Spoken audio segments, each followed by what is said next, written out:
Good morning students. आज हम लोग केमिस्ट्री में आगे का टॉपिक कंटिन्यू करेंगे। पिछले वीडियो में हम लोगों ने टेम्परेचर के बारे में पढ़ा था। अब आज टेम्परेचर से रिलेटेड टॉपिक के बारे में पढ़ेंगे कि कैसे टेम्परेचर को वेरी करके, कैसे टेम्परेचर को बदल करके हम एक मैटर को दूसरे मैटर में चेंज कर सकते हैं। यानी कि एक स्टेट ऑफ मैटर से, जैसे सॉलिड है, सॉलिड को लिक्विड में चेंज कर सकते हैं, लिक्विड को गैस में चेंज कर सकते हैं। तो ये सभी चीज़ें टेम्परेचर को वेरी करके है, बदल करके है। तो उसी से रिलेटेड कुछ यहाँ पे टॉपिक्स हैं। जैसे कि पहला टॉपिक है मेल्टिंग पॉइंट। तो मेल्टिंग पॉइंट क्या होता है? वह टेम्परेचर जिस पे कोई भी सॉलिड मेल्ट करके लिक्विड में चेंज हो जाए, और किस प्रेशर पे? एटमॉस्फेरिक प्रेशर पे। ठीक है, तो एटमॉस्फेरिक प्रेशर पे अगर कोई सॉलिड लिक्विड में चेंज हो जा रहा है, तो जिस टेम्परेचर पे चेंज हो रहा है उस टेम्परेचर को हम लोग कहेंगे मेल्टिंग पॉइंट। जैसे कि आइस, इसका एग्जांपल ले सकते हैं। आइस आप फ्रीज में से बाहर निकालते हैं और आइस क्या होता है, फिर लिक्विड में चेंज हो जाता है। तो जिस टेम्परेचर पे सॉलिड आइस जो है लिक्विड में चेंज हो जा रहा है, उस टेम्परेचर को हम लोग कहेंगे मेल्टिंग पॉइंट। मेल्टिंग पॉइंट से ही रिलेटेड एक और टॉपिक है लेटेंट हीट ऑफ फ्यूजन। सबसे पहले जान लेते हैं कि लेटेंट हीट क्या होता है। लेटेंट हीट, हीट की वह अमाउंट होती है जिसमें कोई मैटर एक स्टेट से दूसरे स्टेट में चेंज हो जा रहा है। जैसे सॉलिड है, सॉलिड अगर लिक्विड में चेंज हो जा रहा है, तो सॉलिड को लिक्विड में चेंज करने के लिए जितने हीट की आवश्यकता पड़ेगी, उस हीट को हम लोग कहेंगे latent heat.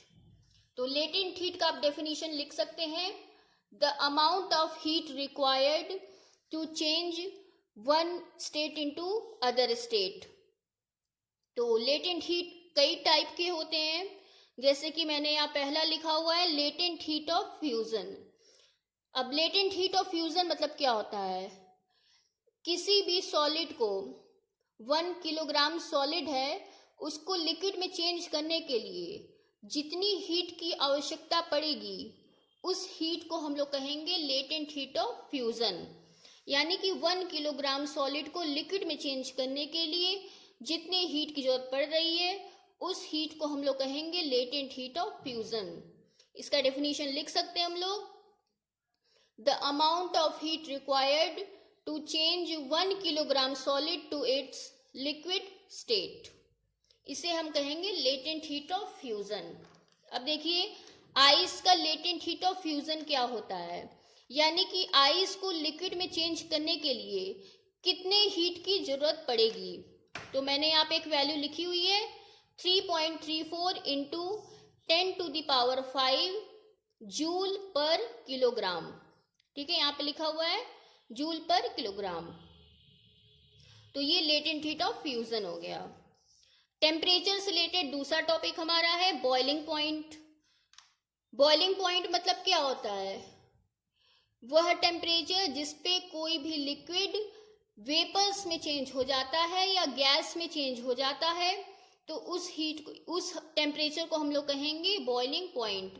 The temperature at which liquid changes into vapour. एक लिक्विड वेपर में जिस टेम्परेचर पे चेंज होता है, उस टेम्परेचर को हम लोग कहते हैं बॉइलिंग पॉइंट। तो बॉइलिंग पॉइंट से रिलेटेड टॉपिक आएगा लेटेंट हीट ऑफ वेपराइजेशन। तो लेटेंट हीट ऑफ वेपराइजेशन क्या होता है? मतलब कि द अमाउंट ऑफ हीट, मैंने यहाँ पे लिखा हुआ है, देखिए, latent heat of vaporisation, the amount of heat required to change 1 kilogram liquid to its gaseous state. मतलब जितनी हीट की आवश्यकता पड़ रही है, किस लिए जरूरत पड़ रही है? 1 किलोग्राम लिक्विड को गैसेस स्टेट में कन्वर्ट करने के लिए, उस हीट को हम लोग कहेंगे latent heat of vaporisation. Vaporisation word जो है वेपर से बना है, यानी कि 1 किलोग्राम लिक्विड अगर किसी स्टेट गैसेस स्टेट में चेंज हो रहा है तो उस amount of heat required is known as latent heat of vaporisation.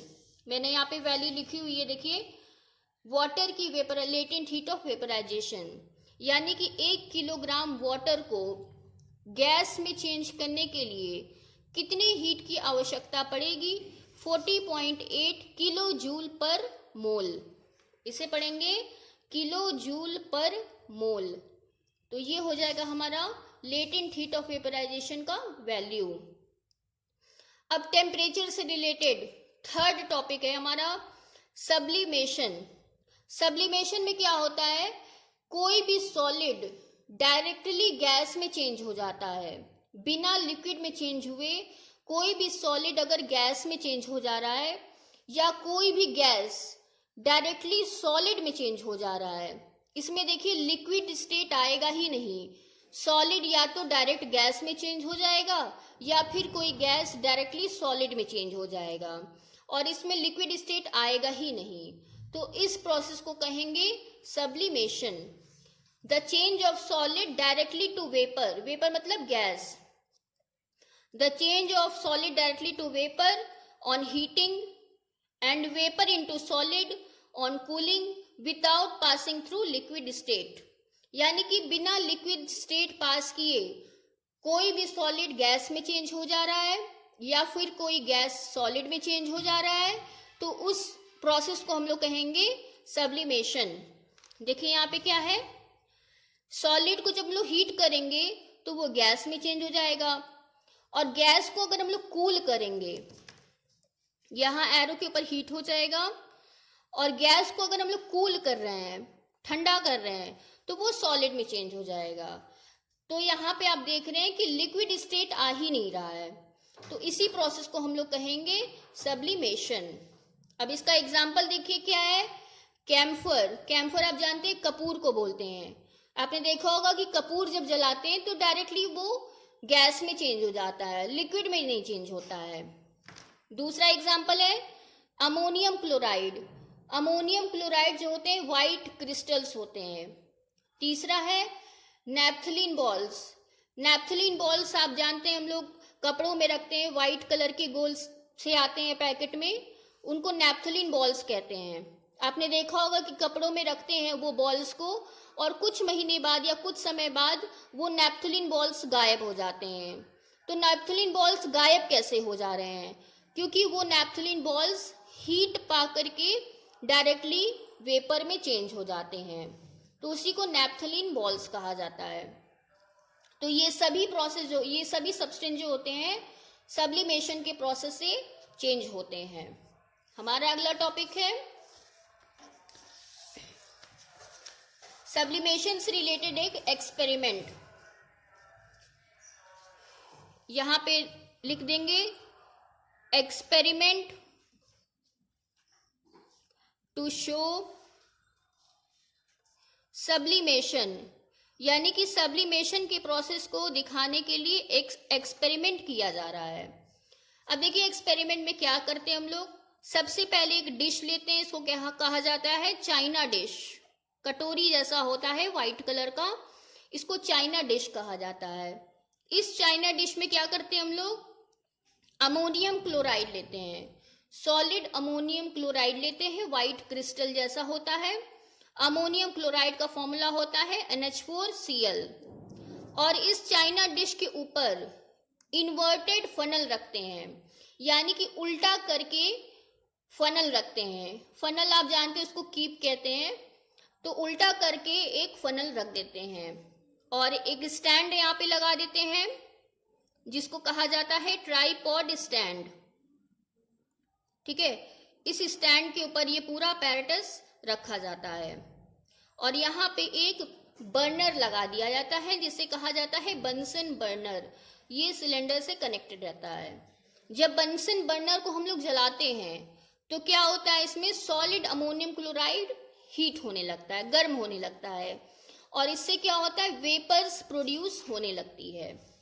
तो जब वेपर्स बनने लगते हैं तो हम लोग बंसन बर्नर को बंद कर देते हैं। कुछ समय बाद हम लोग देखते हैं कि कि जो वेपर्स बन रहे थे वे वेपर्स इन्वर्टेड फनल के ऊपर जा करके जम जाते हैं और यहाँ पे हम लोग को वाइट सॉलिड दिखाई देने लगता है। तो जो वाइट सॉलिड यहाँ पे दिखाई देता है वो अमोनियम क्लोराइड ही होता है। क्यों यहाँ पे जम जाता है? क्योंकि वेपर जो निकलते हैं वो गर्म होते हैं और फनल का जो सरफेस होता है वो ठंडा होता है।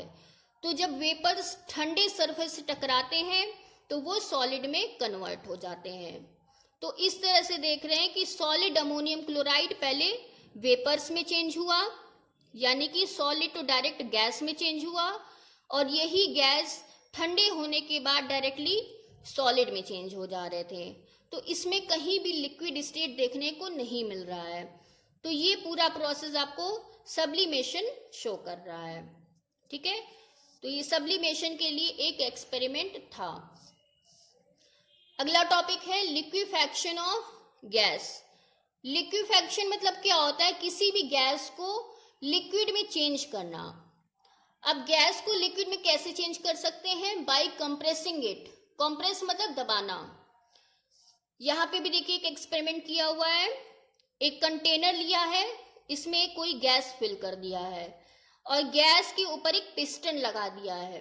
पिस्टन का मतलब यहाँ पे लोड से है, लोड यहाँ पे दिया गया है। तो जैसे जैसे पिस्टन को हम लोग नीचे की ओर ले जाएंगे, गैस के मॉलिक्यूल्स पे क्या होगा? दबाव पड़ेगा, कंप्रेस होगा।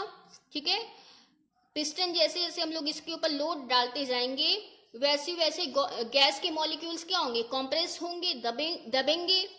तो गैस के मॉलिक्यूल जब कंप्रेस होंगे तो इनके मॉलिक्यूल पास आएंगे और इनके मॉलिक्यूल के पास आने की वजह से क्या होगा? गैस जो होगा वो लिक्विड में कन्वर्ट हो जाएगा। तो इस तरह से गैस को हम लोग कंप्रेस करके लिक्विड में चेंज कर दे रहे हैं। तो इसे ही कहा जाता है लिक्विफैक्शन ऑफ गैस। तो आज के लिए बस इतना टॉपिक। अगले वीडियो में हम लोग नया टॉपिक डिस्कस करेंगे। तब तक के लिए टेक केयर।